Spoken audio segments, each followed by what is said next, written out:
Hi friends, இன்றைக்கி நம்ம easy and சிம்பிளாக ஒரு பெயிண்டிங் எப்படி செய்யறதுன்னு பார்க்க போகிறோம். இது ரொம்பவே பியூட்டிஃபுல்லாக வரும் ஃப்ரெண்ட்ஸ். கண்டிப்பாக ட்ரை பண்ணி பாருங்கள். அதுக்கு தேவையானது ஒரு A4 ஷீட் இல்லைனா கார்ட்போர்ட் மேலே A4 ஷீட் ஒட்டிக்கோங்க. அதுக்கப்புறம் ரவுண்டாக நான் ஒரு பேப்பர் கட் பண்ணி எடுத்திருக்கேன். நெக்ஸ்ட்டு ஒரு பெயிண்ட் ப்ரஷ், அதுக்கப்புறம் வேஸ்ட்டாக டூத் ப்ரஷ் எடுத்துக்கோங்க. நெக்ஸ்ட்டு நம்மளுக்கு பெயிண்ட் தேவைப்படும். அதுக்கப்புறம் சென்டரில் நான் வைக்கிறதுக்காக ஒரு உல்ஃபோட அவுட்லைன் இந்த மாதிரி கட் பண்ணி எடுத்திருக்கேன். அதுக்கப்புறம் ஒரு பென்சில் ட்ரா பண்ணுறதுக்கு இவ்வளோ தான் ஃப்ரெண்ட்ஸ். இதை வச்சு நம்ம சூப்பராக இப்போ ஒரு பெயிண்டிங் செய்ய போகிறோம். அதுக்கு ஃபர்ஸ்ட் அந்த ஷீட் எடுத்துக்கோங்க. பேக்ரவுண்ட் ஒயிட் கலர் இருந்துச்சுன்னா ரொம்பவே நல்லாயிருக்கும். அதுக்கப்புறம் நம்ம பெயிண்ட் பண்ணிக்கலாம்.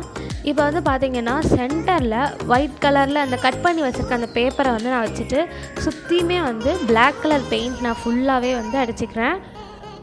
இதில் பிளாக் அண்ட் ப்ளூ தீம் தான் நம்ம யூஸ் பண்ணியிருக்கோம். ரொம்பவே நல்லா வந்திருக்கும், நீங்கள் பாருங்கள். இப்போ ஃபுல்லாகவே பிளாக் நான் பெயிண்ட் பண்ணிட்ட பிறகு சென்டரில் இருக்க அந்த பேப்பரை எடுக்கிறதுக்கு முன்னாடி இதையும் பண்ணணும். என்னென்னு பார்த்தீங்கன்னா, ப்ளூ கலரில் கொஞ்சம் பெயிண்ட் தண்ணியோட மிக்ஸ் பண்ணி எடுத்திருக்கேன். அதை இந்த மாதிரி ப்ரஷ் வச்சு எல்லா இடத்துலையும் ஸ்ப்ரெட் பண்ணணும்.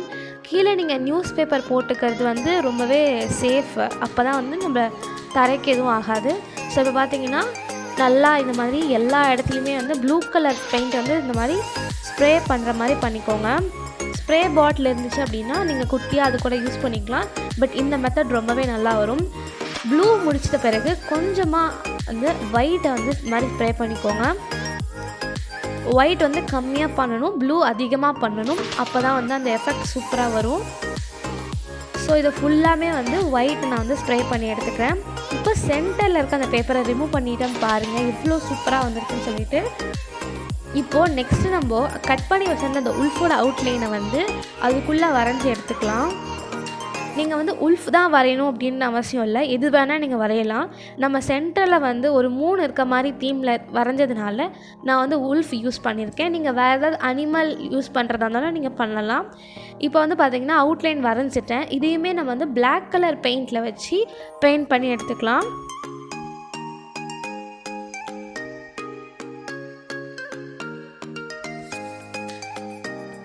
ஸோ இப்போ பார்த்தீங்கன்னா ரொம்பவே அழகான ஒரு பெயிண்டிங் நம்மளுக்கு ரெடி ஆகிடுச்சு ஃப்ரெண்ட்ஸ். கண்டிப்பாக இதை ட்ரை பண்ணி பார்த்துட்டு எப்படி வந்துச்சுன்ற ஃபீட்பேக்கை கமெண்ட் செக்ஷனில் சொல்லுங்கள். தேங்க்யூ.